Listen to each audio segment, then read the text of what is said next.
What about his woman, Mr. Downtown Ray Melo? You're listening to the Entertainment Report on iHeartRadio, live from Dubai for Thursday, March 12, 2020, delivering some major stories and trends going on in the world of entertainment and beyond. You can follow the show on Facebook, Twitter, or Instagram, facebook.com/Entertainment Report with Ray Melo, that's RAYMELO, on Twitter at The Enter Report, or on Instagram at The Entertainment Report. You can listen to the show anytime you want on iHeartRadio. Just go to iHeart.com or your iHeart phone app, search for the Entertainment Report, and it'll take you to the page. Actor Tom Hanks said on Wednesday that he and his wife, Rita Wilson, have contracted the coronavirus. The Oscar-winning actor said he was with Wilson in Australia for a production on Baz Luhrmann's untitled Elvis Presley biopic when they tested positive for the deadly and infectious disease. He said in a statement, "Rita and I are down here in Australia. We felt a bit tired, like we had colds and some body aches. Rita had chills that came and went, slight fevers too, to play things right, as it's needed in the world right now. We were tested for the coronavirus and were found to be positive." He says they will follow the protocols set out by medical officials. He added, "We Hanks will be tested, observed, and isolated for as long as public health and safety requires. Not much more to do than one day at a time approach, no?" The statement accompanied a photo of a rubber glove in a trash can lined with a hazardous material garbage bag. He says, "We'll keep the world posted and updated. Take care of yourselves." Hanks has been cast as Colonel Tom Parker in the Luhrmann film, along with Austin Butler, who's playing Elvis, and Maggie Gyllenhaal in the role of Gladys Presley, Elvis's mother. The virus, which first emerged in Wuhan, China in December, has since traveled the world, infecting more than 120,000 people. More than 4,000 people have died to the virus, according to a live tally by Johns Hopkins University. News of the pair's infection followed the announcement that Utah Jazz player Rudy Gobert tested positive for the virus, resulting in the suspension of the NBA's 2019-2020 season. A Manhattan judge sentenced former Hollywood producer Harvey Weinstein on Wednesday to 23 years in prison, bringing a landmark victory to the global #MeToo movement that began with the start of this case more than 2 years ago. Judge James Burke issued the punishment in a Manhattan Supreme Court. Weinstein was given 20 years on a conviction of committing a criminal sexual act and 3 years for the other charge of third-degree rape. He was also ordered to register as a sex offender. Weinstein was convicted on both counts last month. The jury, however, acquitted him on more serious counts of predatory assault. He still must face similar charges in Los Angeles. The Academy Award-winning producer and one-time powerful film mogul was convicted stemming from 2 cases in 2006 and 2013 involving 2 women. Multiple other women testified against Weinstein at his trial for prosecutors who aimed to demonstrate a pattern of sexual misconduct. Weinstein, who arrived to Wednesday's hearing in a wheelchair, had faced 25 years in prison on the Criminal Sex Act count alone. Defense attorneys had argued his advanced age, health, and lack of a criminal history warranted a minimum sentence. Weinstein was transferred to Bellevue Hospital, Manhattan, due to chest pains hours after the verdict, where he will be evaluated likely overnight, his representative Judah Nagelmayer said. He was moved to an informant unit at Rikers Island last week after he had a heart procedure at Bellevue.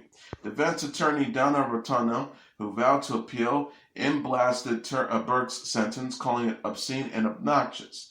She added that the punishment did not speak to the evidence that came out at trial. Rotuno also called the decision cowardly and said she was overcome with anger. He did not take the witness stand during this trial, but Weinstein addressed the court Wednesday. He says, "I was worried about this country," comparing himself to Dalton Trumbull, the American author who was blacklisted in Hollywood during the 1940s for belonging to the Communist Party. Weinstein also said, during the accusations and the trial was hell on earth.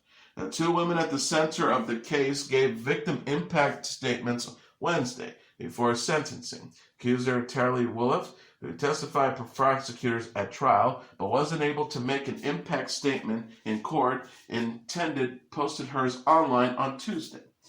Ruff says, Harvey Weinstein stole a part of my self-worth, treated me like I was nothing, and I became fearful and mistrustful, not only of others, but of myself.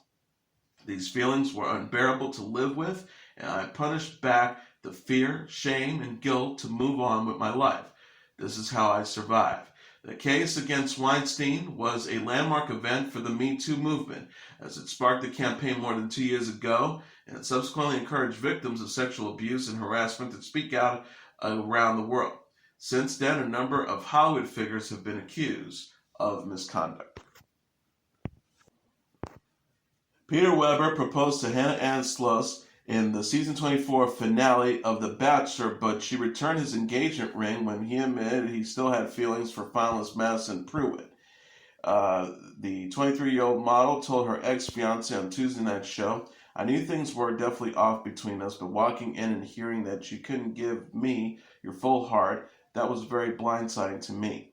The 28-year-old airline pilot replied, "When I said that I felt like it'd be the worst mistake of my life, I meant it. Hannah-Ann, when I told you that I love you, I did love you. I never would propose to you if I didn't feel that love in my heart. It kills so much me to know what I took away from you. That's something I have to live with, and I wish I could give back to you. I never felt a love in my entire life than the love that you showed me." Pruitt, who is still a virgin, left the show after Wahlberg admitted he had been intimate with other contestants. Further complications matter was Weber's mother Barbara, who urged him to propose to Sluss and appeared thrilled when he first revealed that but then disappointed when it ultimately didn't work out. Barbara explained why she didn't want her son to marry Pruitt, a 23-year-old foster parent recruiter. She says, "When I proceeded to ask her if she was madly in love with my son, she said no, and that she would not accept the proposal in 4 days. Pruitt responded, 'This is my journey too. This isn't just Peter choosing me. This is me choosing Peter.'" Weber appeared on season 15 of The Bachelorette.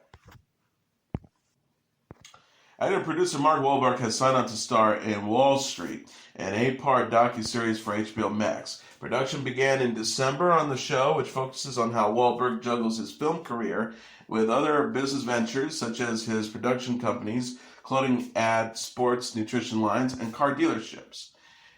Jennifer O'Connell, the executive vice president of original non-fiction and kids programming for the streaming service, said in a press release on Tuesday, "This series will be an intimate exploration behind the drive that makes Mark Wahlberg one of the most unique stars in entertainment. Mark's entrepreneurial spirit is fun to watch, and we hope to show both the struggle and the triumphs of what it takes to succeed. The show will see entrepreneurs and investors trying to persuade Wahlberg to invest in new opportunities. Wahlberg says, "We're documenting the ups, the downs, the hits, and the misses. It's all the real stuff that happens when I'm growing my business.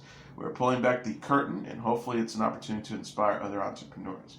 Wahlberg can now be seen in the Netflix movie Spencer Confidential.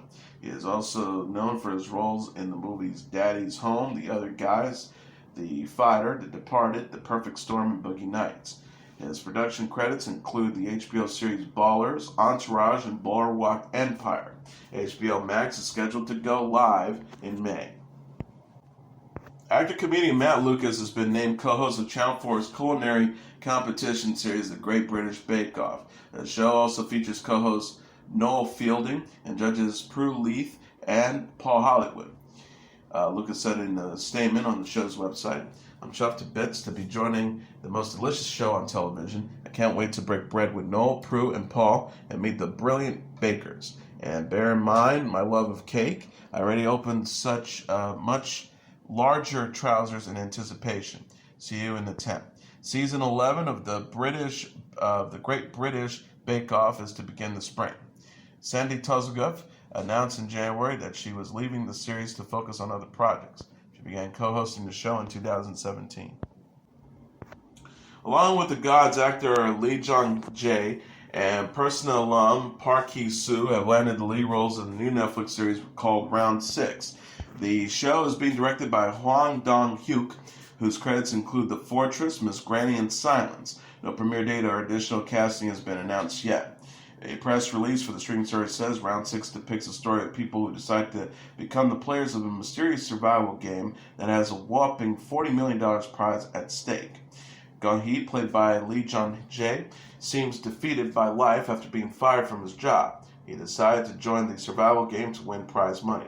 Sang-woo, played by Hae-soo, is Jung-ho's childhood friend, and he also joins the game as he gets in trouble at work, despite all the hard work he has done to be where he is now.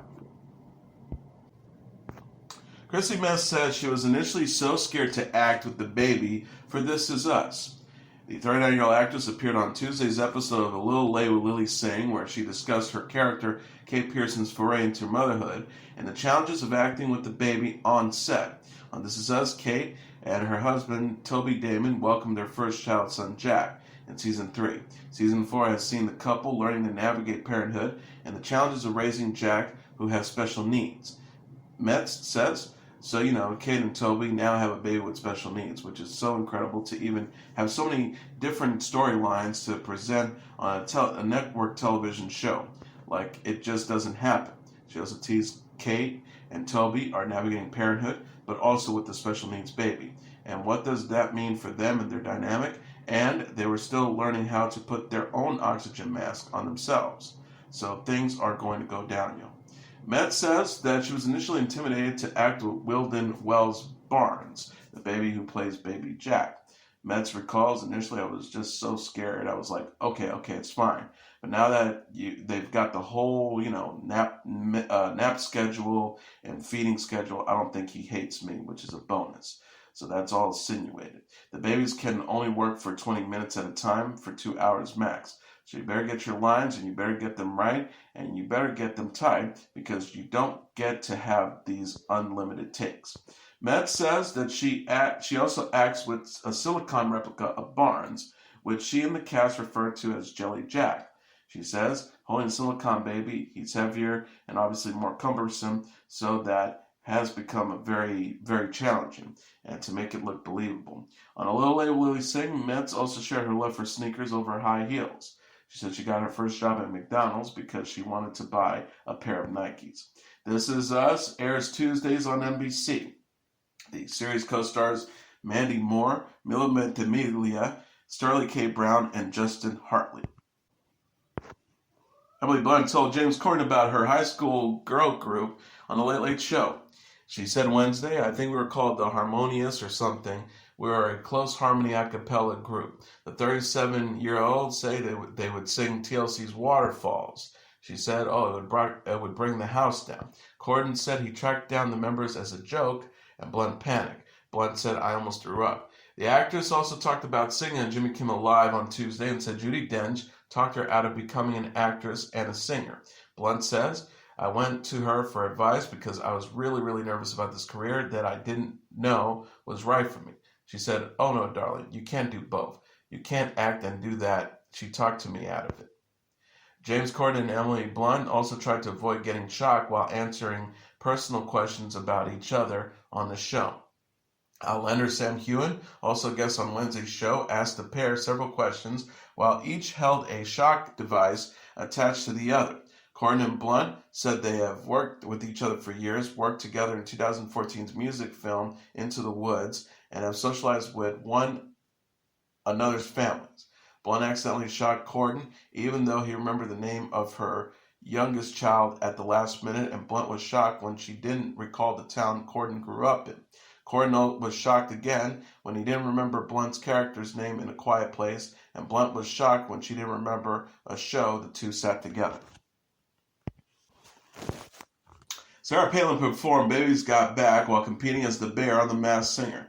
The television personality and former Alaska governor was unveiled as the bear after rapping the Sir Mix-a-Lot song during Wednesday's episode of the Fox reality competition. Palin performed Baby Got Back while dressed in an elaborate pink and blue bear costume. She received the least votes out of the astronaut, night angel, rhino, swan, and T-Rex. The Masked Singer's judges Robin Thicke, Jenny McCarthy, Ken Jeong, and Nicole Scherzinger guessed the bear could be Candace Cameron Burke or Tina Fey before Palin was unmasked. Palin, who has 5 children, said choosing the bear persona. The bear is part of my nickname growing up and the whole mama bear thing. And they're in Alaska and they're there in our front yard, so the bear was easy. Palin said Wednesday on Twitter that she loved being part of The Masked Singer Season 3. She wrote, "Yes, it was me behind the bear mask. I loved the singing on the Masked Singer stage. It was truly a blast now that it's over. Great to work with the best producers and crew, many of whom have been so good to our family over the years." The Masked Singer is based on the South Korean series King of Masked Singers. Lil Wayne, Drew Carey, and Chaka Khan are among the other stars who have been unmasked thus far in Season 3.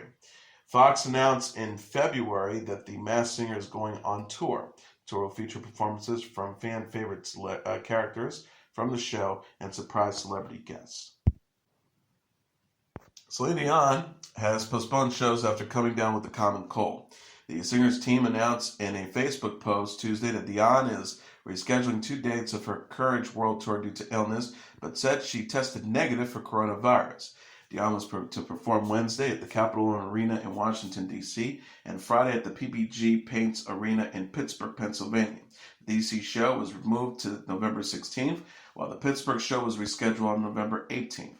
The post reads, "We regret to inform you that due to a cold, Celine Dion will postpone 2 performances of her Courage World Tour." They also said on Monday night, a day after completing a 6-show run in New York City area, Celine began feeling the symptoms of a common cold. The symptoms persisted into Tuesday, and her doctors instructed her to rest for the next 5 to 7 days. After testing her, the doctors concluded that her virus was not related to COVID-19 or COVID-19. Dion is expected to resume her Courage World Tour March 24th in Denver, Colorado. The singer said, "I'm sorry for disappointing my fans in Washington, D.C. and Pittsburgh. I hope everyone understands."